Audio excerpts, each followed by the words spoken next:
নিজ ভোগদখলীয় জমি চাষাবাদ করতে গেলে প্রতিপক্ষ গফফার ও হামিদুল হক লিটন সহ কয়েকজনের সশস্ত্র লাঠির আঘাতে গুরুতর আহত হয়ে পাটগ্রাম উপজেলা হাসপাতালে চিকিৎসাধীন রয়েছেন নারীসহ প্রায় ৬ জন।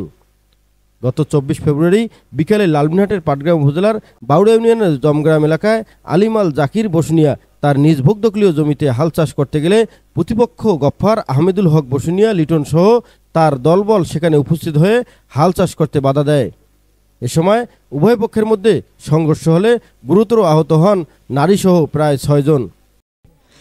তো আমাদের বাড়িতে তো কোনো লোকজনও নাই, আর তো আমাদের বাড়ি থেকে মহিলা মানুষ যখন আসছে তখন যখন আমার ভাতিজি কিন্তু আমার মানে ও আমার মেয়েরছে, কিন্তু আমাদের ভাতিজি আমাদের কাছে খুব আমার ভাতিজি ও চাচ্চু কিন্তু বাবা বলে ডাকে, কিন্তু চাচ্চু বলে ডাকে না। যখন ওর বাবা দেখছে এই অবস্থা তখন ওর বাবার বুকে পড়ছে, তখন ওর মেয়েটার পিঠিতে মার, চুলে মার, বুকে মার, অন্যরকম মেয়েটাকে নির্যাতন করছে। চেয়ারম্যানেরা আয় পাইছে, আয় পাওয়ার পর গফফারেরা দেখতেছে জমি তো আমরা যাইতে পারতেছি না, এখন ওরা লোকজন নিয়ে আসি, ওরা সবাই মিলি এখানে হাল বইছে। জমিটা নিয়ে মারামারি হলো, মানে দুলাল বসুনিয়ার জমি হলো আর গফফার আমার কাছে বিক্রি করছে। দুলাল বসুনিয়া করে আমি বিক্রি করিনি, এই পর্যন্ত কথা হচ্ছে।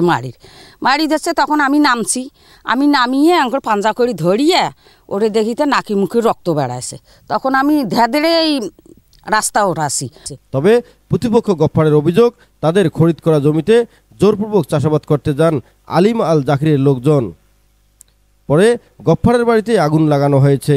আমরা ওই জমিটায় ২১ সাল থেকে ২৪ সালের মধ্যে জমিটা ক্রয় করি, ২ একর ৬৭ শতক জমি আহমেদুল হক বসুনিয়ার কাছ থেকে।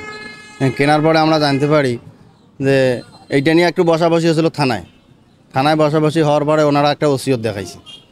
এই ওসিয়তটা যখন দেখাইছে তখন দুই পক্ষের উকিল ছিল ওখানে। বসাবসি হওয়ার পরে তখন আমাদের পক্ষে আর কি ওসিয়ত বাতিল করে আমাদের পক্ষে আর কি সবাই দিছে, রায় দিছে দুই পক্ষের উকিলে। তারপরে আমরা দেখলাম যে এখানে একটা যদি ওসিয়ত আছে, ওসিয়তটা বাতিল করার জন্য আমরা একটা আদালতে মামলা করছি। পরে আবার মৃত্যুর পরে যখন এটা ঝামেলা হবে এই জন্য আমরা একটা মামলাও করছি। করার পরে ওরা বিভিন্ন সময় বিভিন্নভাবে ঝামেলা করে, এই জন্য আমরা একটা নিষেধাজ্ঞাও চাইছি কোর্ট থেকে। তো কোর্ট থেকে নিষেধাজ্ঞা চাওয়ার পর তো আমি এরকম করতেছি, তা মূল মালিকের সাথে এবং ওসিয়তকারীর সাথেও আমাদের কোনো ঝামেলা হয় না, অর্থাৎ জাকির বসুনিয়ার সাথে। কিন্তু ঝামেলা করে সবসময় আহমদ এবং হাসান। এখন এরা কী জন্য করে, এদের সাথে আমাদের কোনো দ্বন্দ্ব নাই, কোনো কেলেঙ্কারও কোনো দিন হয় না, কিন্তু এরা বারবার আসিয়ে ডিস্টার্ব করে এই জমিটাতে। যখন ওইদিকে আমার ভাইক ধরি আর আমার ভাতিজিক ধরি আমরা টানাটানি শুরু করছি, তো এখন এরা আসিয়ে ওদের বাড়িতে আগুন লাগাই দিয়ে ওরা এখন আমাদের নামে করতেছে। যে রুগী যখন অসুস্থ অজ্ঞান হয়ে মাঠত পড়ে গেল ওই রাস্তার ওইদিকে, তখন মনে করেন যে ওরা সিরিয়াস দেখিয়া, এরা দুই ভাই ছিল দোকান থেকে যখন আসিয়ে তখন এদের জনগণ অনেক বেশি দেখেছে, তখন ওরা ভয়ে ঘরের ভিতর ঢুকি গেট লাগিয়ে দিয়ে পিছনে খড়ির ঘরে আগুন লাগাইছি। গফফার লাভলির ঘরে, খড়ির ঘরে, রান্না ঘরে, মনে করেন যে খড়ির ঘরে আগুন দিয়েছে, গফফারের ঘর। এ বিষয়ে পাটগ্রাম থানায় উভয় পক্ষে দুটি লিখিত অভিযোগ করেছেন।